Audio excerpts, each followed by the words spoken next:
Hello Beshies! It's Joi Alvarez here and welcome to my YouTube channel. For this week's vlog, I'm going to turn this plain white t-shirt into a fabulous and trendy top. To know how to make it, just keep on watching.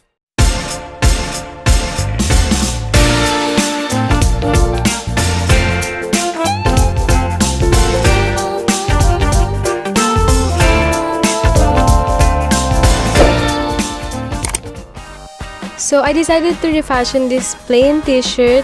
So let's start off by turning it upside down. So binaliktad ko yung t-shirt dahil sa wrong side tayo magmamark. So ito yung mga measurements ng minarkahan ko. And kapag pinag-connect natin yung mga marks is makakagawa tayo ng V na line. Kagaya nito. And after mamarkahan lahat, ay gugupitin na natin ng pagganito yung ating t-shirt.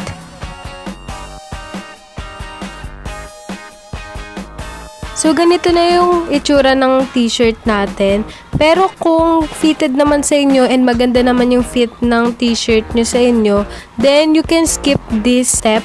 So sa part lang na ito ay in-adjust ko lang yung manggas at saka yung gilid na part ng t-shirt na to since maluwag siya sa akin and ayoko naman na maging oversize yung peg niya.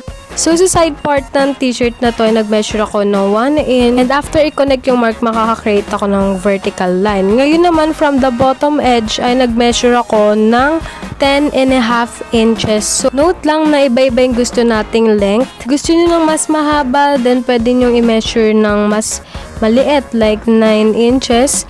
Ipagko-connect lang natin ulit yung mga marks na nagawa natin creating a horizontal line. So ngayon naman, ginagawa ko kung ano yung ginawa ko sa left side nitong t-shirt na to.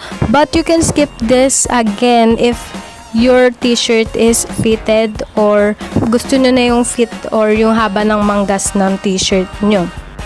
Then after that, ginupit ko na yung bottom na part and then yung mga edges or yung outline na nagawa ko. And then may pinin lang ako sa gilid para maging pantay lang yung tela sa harap at saka yung sa likod. And then next naman, pinin ko yung dalawang side and then after that, iso-sew ko na yan. So ganito yung tsura niya after matahi. Ngayon naman ay measure ko yung width and finold ko in half yung tape measure para makita ko yung gitnang parte nitong t-shirt na to. Then, pinag-connect ko yung apex part nitong neckline, creating another vertical line. Then, ginupit ko yung line na yon. Then, finold ko siya ng paganito. And then, after that, ay nag-measure ako ulit ng 1 inch. And then, after makagawa ng mga marks, ay pinag-connect ko yon at nakagawa ko ng isang vertical line. And then, naglagay din ako ng pin para hindi maghiwalay yung dalawang tela. And then, sinew ko na yun, kagaya nito. And ang ginamit ko na stitch ay back stitch. Ngayon naman ay ayusin natin yung neckline. I-finish natin yung hem niya. So, sa pag-hem ay nag-fold ako, finold ko yung edges, and then pinin ko, and then after that ay ipipick stitch ko na. So, sa mga hindi nakakalam kung paano mag-pick stitch or kung paano yung mga basic stitches, then click nyo yung nasa I button, yung nasa taas. So, ito na yung itsura niya. And then, ngayon naman ay inayos ko or binuka ko yung ditong part. And then, bago ko tie-in yung ditong part, ay finold ko muna siya hanggang maging 1 cm yung size niya. Kasi dyan natin ipapasok yung drawstring. Then, after mapin, ay pinik stitch ko na siya. So, ganito yung naging outcome ng pagtahi ko. So, hindi naman siya ganun kahalata, diba? Na hand sewn lang siya. Sa paggawa naman ng drawstring ay nag-measure ako ng 1 inch and then after connecting ng mga marks ay nakagawa ko ng horizontal line and then ginupit ko yung line na yon sa likod at saka yung sa harap. Hindi ko siya pinagsabay na paggupit para maging pantay yung gupit niya. After ng paggupit ko, ini-stretch ko yung strip and then yung sa dulo ng strip na isa ay ginupit ko. Then, ni-ladder stitch ko yung ditong part. So, kung di nyo pa alam kung paano mag-ladder stitch, nandun din yun sa vlog ko na 5 stitches that you should know. So, ito na ang itsura ng drawstring natin. So, para naman mapasok natin itong drawstring sa gitna na part ng ating t-shirt, ay naglagay ako ng perdible sa dalawang dulo ng drawstring. Yung isa naman ay kinabit ko sa mismong top, yung isa naman ay pinasok ko. So, sa pagpasok na to ay payu.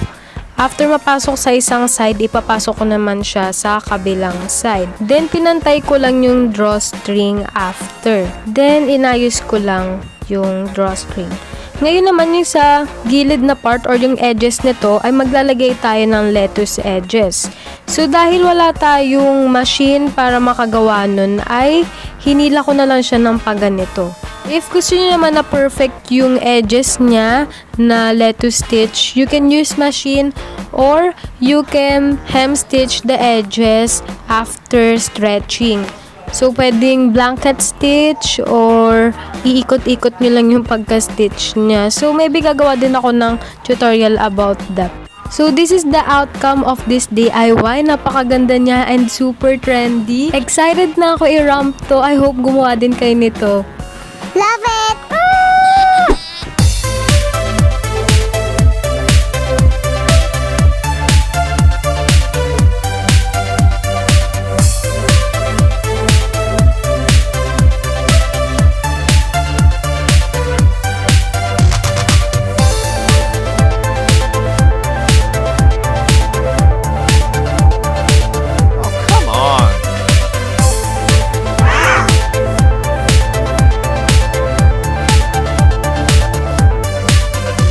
Thank you for watching this video. If you like this video, give this a thumbs up and don't forget to subscribe to my YouTube channel, and you could also consider clicking the bell button beside it so you'll be notified whenever I have new uploads.